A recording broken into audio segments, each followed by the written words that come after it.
Terima kasih. Bismillahirrahmanirrahim. Assalamualaikum warahmatullahi wabarakatuh. Terima kasih Datuk Yang di-Pertua. Pertama sekali, saya ingin mengucapkan tahniah kepada Perdana Menteri merangkap Menteri Kewangan dan seluruh warga Kementerian Kewangan yang telah berjaya merangka satu belanjawan yang penting dalam masa yang begitu singkat sejak menjadi kerajaan untuk menjamin masa depan negara yang mampan, dan ia adalah satu pelan pemulihan ekonomi dan mempunyai visi pembangunan yang menepati konsep madani. Terdapat beberapa perkara baik yang Bentong alu-alukan di dalam pembentangan belanjawan pada kali ini, terutamanya yang memberikan manfaat kepada golongan belia.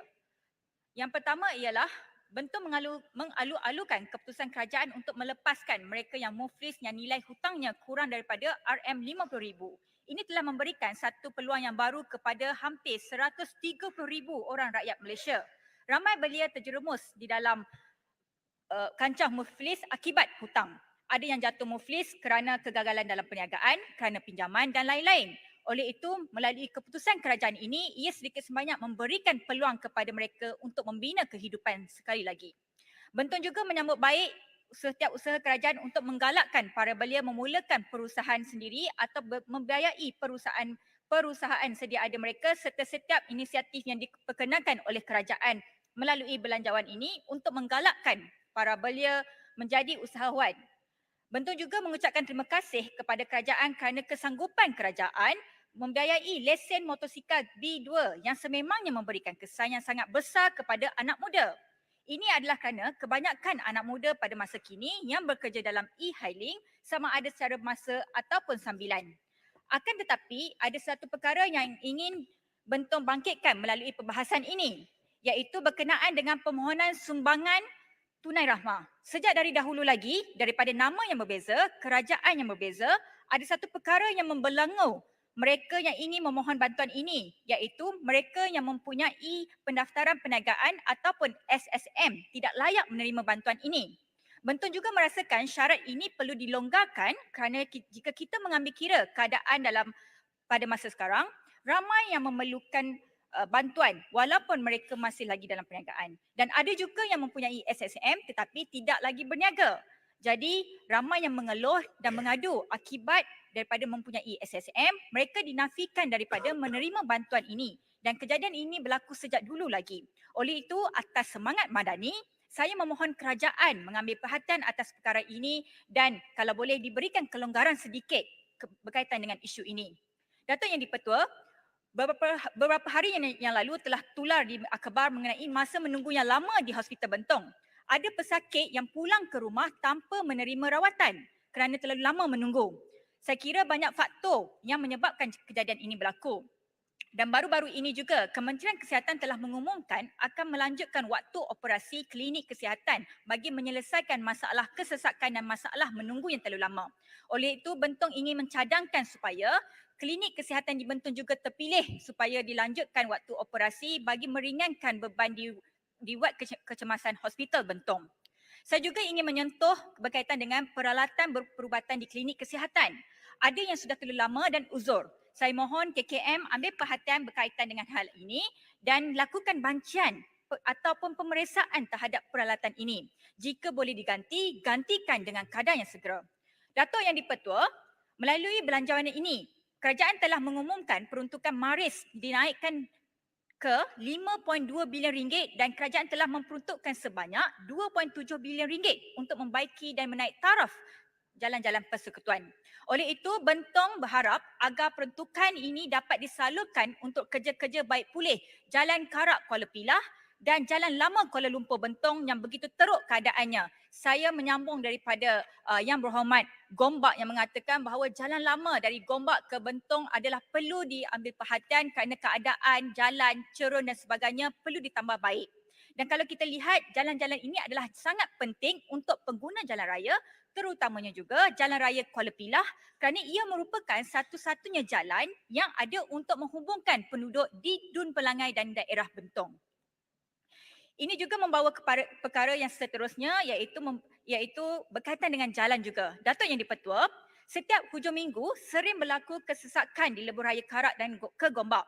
Perkara ini sudah menjadi rutin dan memberi kesan yang tidak baik kepada pengguna lebuh raya sedangkan mereka membayar tol. Bayangkan perjalanan dari Bentong ke Kuala Lumpur saya kira ambil masa sejam ataupun 45 minit. Namun jika hujung minggu ia boleh mencecah sehingga 3 jam untuk saya sampai ke Kuala Lumpur. Saya berharap pihak Kementerian Kejeraya dapat meneliti dan mencari penyelesaian sama ada jangka masa pendek ataupun jangka masa panjang untuk atasi kesesakan di lebuh raya Karak Gombak ini. Jika ada perancangan rangkaian baru, saya percaya pengguna akan lebih selesa dengan usaha yang dilakukan oleh pihak kerajaan. Kedua ialah kita juga sedia maklum ada jalan yang boleh dilalui. Namun jalan sedia ada iaitu State Road dengan izin tidak mampu lagi menampung pengguna dengan agak lama. Tidakkah ada rancangan dari pihak Kementerian Kejeraya untuk bercadang atau mewujudkan jalan baru atau lebuh raya bagi memudahkan pengguna daripada Negeri Sembilan, Melaka, Johor untuk sampai ke Pantai Timur dengan lebih cepat, khususnya kawasan saya Bentong. Datuk yang di-Pertua, Bentong merupakan satu bandar yang kini semakin pesat membangun. Kapasiti penduduk Bentong kini semakin bertambah. Namun, Bentong masih lagi mempunyai masalah kekurangan rumah-rumah mampu milik. Ini adalah masalah terutamanya kepada golongan muda yang tidak memiliki rumah. Kebanyakan mereka tinggal di Bentong bersama keluarga ataupun menyewa. Oleh itu saya mohon agar kerajaan mempertimbangkan untuk membina satu projek rumah mampu bilik di Bentong agar penduduk Bentong mampu mempunyai rumah sendiri.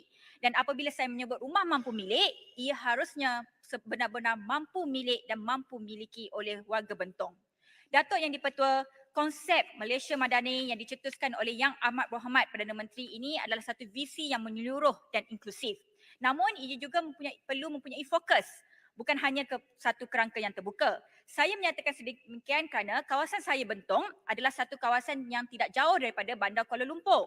Apabila siapnya pembinaan ECRL nanti, tidak mustahil Bentong akan menjadi satu bandar satelit Kuala Lumpur. Namun keadaan fasiliti dan infrastruktur di Bentong tidak menggambarkan seperti ia adalah sebuah bandar kecil yang mampu menjadi bandar satelit dalam masa 5 ke 10 tahun lagi. Di Bentong tiada kemudahan untuk bersukan yang lengkap untuk warga Bentong, terutamanya golongan belia yang beriadah dan bersukan. Golongan belia di Feda di sekitar Bentong contohnya, saya amati kebanyakan mereka meminati sukan pemotoran motocross dengan izin. Namun tiada litar yang khusus untuk mereka. Oleh itu saya mohon kepada Kementerian Belia dan Sukan agar mempertimbangkan untuk pertamanya membina satu kompleks sukan yang lengkap dengan fasiliti sukan di Bentong. Kedua, saya memohon pertimbangan pihak KBS untuk membina 2 litar motocross di kawasan Bentong. Satu di Felda Mempaga, satu lagi di kawasan Pelangai. Mungkin satu hari nanti Bentong bakal melahirkan pendukung-pendukung ataupun belia-belia yang mampu memberikan nama, menaikkan nama Malaysia ke persada dunia. Selain itu, Bentong juga merupakan satu kawasan yang boleh dijadikan pusat agro pelancongan yang baik. Terdapat banyak kawasan-kawasan yang berpotensi menjadikan pusat pelancongan yang sekaligus membantu penduduk kawasan meningkatkan pendapatan mereka. Jadi saya berharap dan saya mencadangkan agar Kementerian Pelancongan dapat juga memberikan perhatian di sebuah kawasan di Bentong iaitu satu gua batu kapur yang boleh dikomersialkan dan boleh jadikan tempat tarikan pelancong ke Bentong. Gua itu ialah Gua Cinta Manis yang terletak di Kampung Cinta Manis. Saya telah meninjau ke kawasan gua tersebut dan saya lihat kawasan ini memerlukan kerja-kerja baik pulih dan saya memohon agar pihak MOTEK membantu agar gua ini dapat dijadikan satu daya tarikan yang baru di Bentong. Datuk yang di-Pertua, Bentong juga ingin mengucapkan syabas dan tahniah kepada Kerajaan Malaysia di atas penubuhan Jabatan Pembangunan Kanak-Kanak. Bentong berharap melalui penubuhan jabatan ini, kebajikan kanak-kanak di Malaysia akan lebih terjamin. Bentong juga berharap melalui jabatan ini, negara kita akan mempunyai dan melatih lebih ramai lagi pelindung kanak-kanak bagi menampung kekurangan yang ada. Penubuhan jabatan ini adalah bukti bahawa tiada sesiapa yang tercicir di dalam kerangka visi Malaysia Madani. Saya juga ingin bertanya, apakah status dan perancangan Mahkamah Jenayah Seksual? Status penambahbaik perundangan jenayah seksual terhadap kanak-kanak. Saya mohon pihak kerajaan memaklumkan apakah status keadaan perluasan Mahkamah Jenayah Seksual terhadap kanak-kanak. Adakah usaha diberhentikan oleh kerajaan disebabkan kekengan kewangan atau oleh kerajaan? Berapakah Mahkamah Jenayah Seksual telah ditubuhkan selama ini? Apakah rancangan kerajaan dalam menambah baik perundangan yang berkaitan dengan jenayah seksual terhadap kanak-kanak? Saya juga ingin mewakili hasrat mahasiswa dan mahasiswi di negara kita yang menginginkan Akta Aku dimansuhkan. Angkatan Muda Harapan telah meletakkan pemansuhan AUKU ini sebagai satu manifesto pilihan raya. Sedikit, 1 minit lagi, Datuk Yang di-Pertua. Walaupun kini negara kita telah ditadbir oleh Kerajaan Perpaduan, namun akta-akta atau undang-undang lapuk dan menindas perlu kita hapuskan. Ini adalah salah satu reform yang perlu diadakan untuk generasi masa hadapan. Oleh itu saya mohon kepada Kementerian Pendidikan Tinggi untuk menimbangkan perkara ini. Mansuhkan AUKU atau gantikan ia dengan satu akta yang lebih progresif dan menjamin kebebasan bukan sahaja kepada pelajar, bahkan kepada ahli akademi dan institusi pengajian tinggi. Datuk Yang di-Pertua, keadaan persekitaran sekolah yang baik pastinya akan menyumbang kepada keselesaan pelajar dan aktiviti pembelajaran. Saya mendapat aduan daripada beberapa buah sekolah bahawa ada sekolah-sekolah di Bentong yang masih memerlukan perhatian daripada pihak kerajaan, terutamanya sekolah-sekolah yang telah menjadi mangsa banjir kepada tahun 2021 yang sehingga pada hari ini sekolah-sekolah tersebut masih belum mendapat pembaikannya lagi. Jadi saya harap pihak kementerian akan melihat perkara ini. Yang terakhir, secara dasarnya, belanjawan ini nampak begitu memberangsangkan dengan memberikan fokus yang tepat untuk menjamin pembangunan ekonomi serta menjaga kebajikan rakyat. Namun begitu, Bentong berharap agar pelaksanaannya tidaklah dicemari dengan karenah birokrasi yang tidak masuk akal. Biarlah ianya telus dan dimudahkan oleh rakyat kerana banyak manfaat daripada belanjawan ini boleh dinikmati terus oleh rakyat tanpa melalui karenah birokrasi. Yang terakhir, roti dimakan bersama Cik Ani, dicicah dengan kuah lontong. Kami menyokong Malaysia Madani, sokongan padu dari warga Bentong. Oleh itu, Bentong menyokong belanjawan ini. Sekian, terima kasih. Assalamualaikum. Terima kasih Bentong. Take your breath. Saya jemput kapar